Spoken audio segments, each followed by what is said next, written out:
We're here with Chad Watson right now, born and raised in Southern California, from what I understand, right?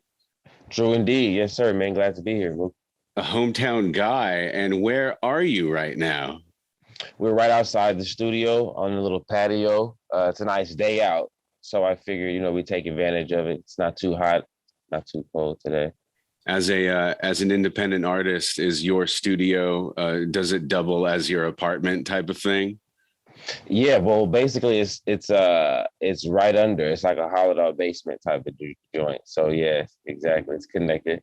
It So, is. so You know how the game goes. all the demos, all the production work that goes into the songs that you've been putting out, it's all basically done in house, right? Yeah, for the most part, my end, and then I have it sent off to have the polish, the second mix, the master, and then the radio edits and everything else. So I do as much as we just get the raw sessions here, and then we Yeah. get it back radio ready. So, from what we've heard so far from Chad Watson, we are extremely impressed, especially because you're doing it on your own. It Yeah, appears that appreciate you're that. your own publicist, and you're probably booking your own shows, doing Yeah, your own yes, sir. social media, writing and recording and producing and stuff. And it's really remarkable to see, some of these artists who are just grinding these days. Man, I really appreciate the kind words, Mookie, honestly. It goes a long way. So there's some articles and some interviews that have been published on the internet, and it's Yeah. been said a number of times that you are a classically trained musician. Now, when I hear that, I picture in my head that someone on classical piano, Yes, it's or true. the flugelhorn in an orchestra or something like that. This Um, is true. so you studied music like formally. Formally, yeah. We started it out at the Los Angeles Conservatory of Music, right off of Fairfax. Um, so mom put me into classical music theory, and then we took a year of that before we could actually take piano. You had to take theory first, but yeah, I took 7 years of concert piano, classical piano. It's crazy doing recitals, to read and write, compose, instrumentate. So But I yeah, guess that's where it was crazy. Yeah, so I know you don't see that and think that, but actually, yeah, straight up a classical that whole get down with the polo shirt and the music emblem on it. Yeah, we did those, man. that's Saturday morning incredible. was So growing up is sort of in your formative years, like around the household, was like, were you guys listening to classical music? Was that sort of like what your parents were into and stuff? my mom. See, yeah, well, gospel and that a very musical family and just musically oriented. So we're not in the church. It was like singing and rehearsing, even in school. So, you'd wake up Saturday morning, you might hear, I'll be honest, it could be Marvin Gaye to a church song, but it was always it was a mix of what would be, I would consider like, it's still eclectic, but just a classical taste, classical hip hop, classical R&B, even like I said, our old school gospel music, which I think is very, in those formative years, very important. Just that I don't forsake the fellowship. So just being around good musicians and developing that ear for, treble organs and drums and bass guitars, live musicians, all that stuff is very important. So I think it was just a culmination of my parents having the wherewithal to put me in professional musical training and also keeping me around, live and real musicians and music as well. You know what I mean? Yeah, that's an amazing head start to get schooled on music theory Right, before right. you even launch into aspirations to be on your own sort of solo career. It's Exactly. invaluable, really, to any musician or any aspiring artist. You would Right. say. Yeah, you Um, can't overstate that at all. you got a huge presence on socials. I've seen the Instagram, which is I think Chad.Watson, right? Yes, sir. Yes, sir. You're right. And I haven't seen a website, I haven't seen a Facebook, I haven't seen a Twitter, but there is a link through your Instagram of I guess your latest music video for the song Whoa, right? Right. Right. We do have a Facebook. I was just that's so funny. I was just considering making a Twitter I This love week, to man, tweet. It's like my preferred social media platform. And like, tell me about it, Mookie. Is that your preferred part? Because I'm on the fence, so I need a good cosign well, to pull me over. I'm constantly thinking of like funny one-liners to shoot out on Twitter, and you never know really who's That's seeing what them. that's what it seems like it's about. It's about the one-liners, the You good. know, If you can get a good one in, I yeah. don't I even mean, know. I got to figure out what I've been tweeting about. What do you be tweeting about? well, you could promote all your music stuff, Oh, there's first and that. There's foremost, always right? that. Because There's I always like to that. tag artists on Twitter, and if they're not on there, then I'm like, all right, then that's cool. Yeah. I get it. You could get sucked into the rabbit hole of what they call doom scrolling, right? Oh Um, yes, I'm sure of it. I'm guilty of that on Instagram.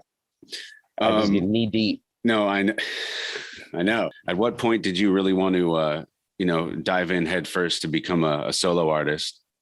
You know, there was a couple of different times I debated on not taking it seriously, and I think a lot of artists probably go to that self-doubt phase. It's just a matter of having a good team around you supporting, and they actually brought me out of that. So once I felt like it was more than doing it for me, and you find a good why, you find your appropriate medium, whatever gets you going. Then I just that was the switch. I took it seriously from there, and I'm glad that I did. You know what I mean? It was always going to be. It was never going to be easy. So I should have anticipated those kind of those times you hesitate. Sometimes you don't even. I still am very reluctant at times to almost put music out, just depending on It's just a sensitive thing. So I think it's just accomplishing getting over that. Well, are you talking about how music is so personal that you sort of wear your heart on your sleeve, and you're apprehensive to share it with other people sometimes? That's 100%. You just put it in a nutshell. Are you worried about offending people, or are You you what? worried about sort of showing your inner thoughts? It's more the second one. I never, as funny as I should be more in this cancel culture, I should be more scared of offending people, which I'm not, but I'm more worried about putting my sensitive nights and emotions and thoughts and stuff like that, like out in the public. That's the hardest part about it, to be honest with you. So what about when you're collaborating with another artist? Is that difficult to do? Nah, I mean, those are fun. Usually, I mean, there was I have one track where it was sort of an emotional track. I have a female singer with me, and we did a melodic track. We kind of emoted, kind of chose, but those pockets are usually kind of fun. Collaborative efforts are usually kind of fun. Into the song Bussin', and Chad Watson is our guest right now for an 88.5 Live at Home session. He is at home in Los Angeles right now. You kind of said that was kind of a quarantine inspired song, more or less, right? It was. I think creatively we all kind of had to find a new. I think. I'm sorry. I believe some people went through a bad quarantine, and some creatives used it to hone in. So I think it was just how you took the quarantine, but I channeled in some different deliveries and attacks. I like this. I think this was a good one. Right. So for you, it wasn't just Netflix during quarantine. You were in the lab, if you will. You were for the first part music. of it was. I would be honest. I didn't know how long. I don't think anybody knew how long it was going to last. Right. Seemed like, I don't know. It just seemed like it never was going to end. So at some point, yeah, you just had to get into the lab. But if we're being honest, for sure, the first half, I was enjoying it. It was like a vacation. You know what I mean? Yeah. No, I hear you, man. And we sort of pivoted to doing radio from home. This is my home studio, which doubles as my bedroom. And even though, like, early on in the pandemic, I was talking to a bunch of people, thinking that it'd be a good opportunity to sort of view the radio station from 30,000 feet, as they say. But no, that's not the case at all. We're working harder than ever, trying to navigate through these crazy times. It's been unreal. How's that going? Is it working out? You feel like? We're doing good, man. We're a public Yeah. radio station, so we've been doing these pop-up pledge drives. We'll, roll out like a limited edition tchotchke, like a T-shirt or a hat or something like that. And Okay, yeah, that's a good idea. That's a good formula for sure. I like that. yeah. Anything I can do too, man. Shoot me over some stuff I can be a part of, promote or whatever. You know what I mean? Well, You guys got a good thing going over there. I like that. the big ask is for you to do a freestyle style rap, not now, but to provide it later, talking about this independent radio station. So I'll hit you up later about that. We had a guy, he's out of the UK. His name is Dylan Cartledge, and we gave him some talking points, and he provided something similar to that. Okay, that's good. Hey, man, you got the green light. I like that. Love that. And then outside the box. And then in the future, I think I told you I wanted to be your hype man. But going back to live music, you've been up on stage recently, post-pandemic, right? Oh, yeah, definitely. Absolutely. How good did it feel to get on stage for that first time in a long time? You almost can't even describe it. It's always a good time being on stage, but since it was like taken away from us, you just appreciate it way more. The energy in the audience, too, seems to feel the same way. Speaking of that, wanted to talk a bit about sort of the underground hip hop scene in Southern California. First of all, what venues have embraced the culture? You know what? I started off doing those hole in the wall joints, like Southeast LA, a lot of those Boyle Heights, Downey, San Bernardino radio. They were one of the first people to give me, like the bigger platforms, but oh yeah, those downtown South Central joints, they're definitely popping. Those things are part of the movement for sure. They got a couple of teams. Underground, actually, Sailor Hip Hop. Shout out to them. Shout out to Young Baka. These guys, there's production people. They come out. They do a lot of different underground stuff. They definitely give people like a sort of stepping stone. Right. But yeah, they got that side is for sure definitely moving. So we've seen it in sort of the punk rock scene, and we've seen it in sort of the Americana and alt country scene where the musicians they all support each other, and everybody kind of knows everybody. And it's just amazing to see. Yeah. Is that the same for sort of rap and hip hop culture in Los Angeles? Does everybody have each other's back more or less? You know what? Or is there like just straight up competition all the time? If it's hyper competitive for the most part. I mean, it seems like the support is there, but it's only in your small circle. I mean, if you're fortunate enough to get love from a lot of different circles, then you're one of those, really blessed artists. But a lot of people will, it's very competitive. And I think that's just the nature of the culture. Mm-hmm. Like that. But I mean, if you got some good people around you, like fortunately for me, a couple of people, like even if it's people like you that I meet on the radio, and then the DJs that you develop relationships with, and a few artists, it can get to a point where you can develop a nice, a decent support of loyalty around. But, I don't think I can go to just Atlanta or the Bay and think that, I'll just get that universal love like that. It's just not, it's not like that. Right. You never know. I mean, you've got like hundreds of thousands of followers on Instagram, and I know you've traveled as far as like Las Vegas. Oh yeah, Miami. Oh yeah, exactly. Yeah, we just did the Cannabis Awards. I was just out in Miami for my song release with DJ FX, and it's surprising even in Dallas when I walk up and they come out and give me a section in a bottle, and this is like Texas. You know what I mean? So the love definitely. I will say this: I get more love out of state than I do at home. Honestly, like it's crazy. The hospitality is insane out of state. You would think I'm Justin Bieber when I walk somewhere. Well, you've got this rock star persona, and I feel like people just want to they just want to know you and accommodate you as well. Real quick, man, you've done a lot of great stuff for the community, some philanthropy work, some charity work, names and organizations like the Think Watts Foundation, Have a Soul, and Humanity Heroes Project. Can you talk a little bit about some of the good work you've been doing around town? Absolutely. Man, yeah, if we can just get one person to be inspired to do it, because it's very simple. I don't think that it requires a lot, but it's just, so I like to, they have a soul. What they do is they have a partnership where they actually have a partnership with Nike. Nike will send them, these are nice shoes I'm talking about, like from the Olympics, they just sent them a batch of those shoes that weren't used. These are nice shoes. And we give these out to programs at schools, like running programs for the kids that need, and maybe not even just schools, but just churches or foundations that need to provide footwear to youth. That's the Have a Soul Foundation. The Think Watts, a beautiful foundation that they partner with, like Food for Less, putting bags of essentials.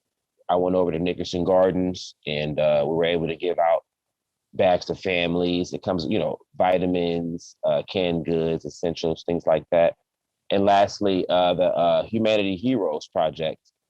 And that one, we were able to, so these are backpacks with hot plates we were able to give to mothers and single parent families. You just set up and register. We have a tent out over in Carson, and they do that every other Saturday. I'm also going to start now doing a Crenshaw Family YMCA partnership with the youth coming in after school for mentoring, music, and things like that. So I'm always trying to give back. You know what I mean? I just think a lot of us that are successful, I mean, they like to show the chains and the money and all that, but I think they should show, giving back to me. I think that's more cool, to be honest. So right. If more of us had that mindset, I think, more of us should get behind that. But sad that how not often that occurs. Well, I guess it starts with one individual, and then like you're doing a good job of sort of spreading the word and, getting those organizations that getting their names out there. And it's good work that you're doing, man. So I feel like I have a few years on you, but when I was in high school and stuff, for me, it was the West Coast, boom. It was Dre and Snoop, and it was Mac 10 and Ice Cube and Dub C, all that. Dub C, and then a friend of mine turned me on to Wu-Tang and Mobb Deep and stuff like that. And I couldn't even tell you what's going on in the hip hop world these days for the most part. I've been so far removed in this sort of indie rock thing. That lane. I'm noticing even like a hybrid lane of that, even like Machine Gun Kelly. He's sort of hip hop indie rock almost, which is I'm not necessarily co-signing his, but I will say just these, you'll notice as the time goes, it's a different attack. I mean, it is what it is. I think a lot of this SoundCloud rap and things that people have gotten more involved with. Mookie, I feel like these rappers do everything but rap nowadays, right? Yeah. They're on the crates. They're doing, they're flexing with their money. I think some of these rappers are just, they're doing everything but just showing them writing raps. It's kind of a different, the culture now is a little bit more about the cloud of it and the creative side of it. Like, I did not watch the last MTV Video Music Awards. I didn't either. But I could tell you that it's not about the art of the music anymore. It's just like, if I want to get to MTV, it's like I have to be outlandish, and I have exactly. Yeah, and frankly, I wouldn't. I was just going to say, frankly, I would not let my daughter watch some of those performances. It's gotten to that now. Now it's gotten to that, right? It's not even about the artistry. It's just about how much, like, what can we do to, push the numbers? And I think that's it's just crazy how much that's like brainwash gotten into it's like, I think 4 out of 5 artists aren't even really artists. Right. But for whatever reason, they're just sort of part of that machine, and they get propped part of that machine, that agenda, and they can push it, bro. Yeah. It's weird. Well, you got to be a certain type of individual. Right. The good news is, years ago, the only sort of artists that could put out their own music was like Radiohead and Prince or something like that. Now everybody can sort of be their own. You're right. Radiohead and Prince. Yeah. But now, you could do it it, without a label, more or less. And, you can find a way to get yourself on all these platforms. Yeah, and you're on an upward trajectory right now, and I'm certainly happy to be a part of it. Man, thank you so much for taking the time. We appreciate you, and we'll be following you for years to come now. Now that I feel like I know you personally, because we've been exchanging DMs on Instagram for a while. At this point, yeah. I mean, I'll be offended if you're not on stage with me in the next couple of weeks or months. I got some things going, man. I want everybody to hear that. We're going to make sure we get Mookie on stage with a mic. What if I get some Technique 1200s and okay, bone up on my DJ skills? Yeah, you get behind there. I still want a mic in your hand while you do your thing back there too. You know what I mean? Let's do it. I'm all about it, bro. I love it. Thanks for having me, Mookie. This was a great experience. Thanks again, fam. I appreciate it. Oh, you got it. 88.5 FM, KCSN, and KCSN HD1 Northridge, Los Angeles. KSBR and KSBR HD1 Mission Viejo. A service of California State University Northridge and Saddleback College. Member-supported public radio. Streaming on the web at 885fm.org.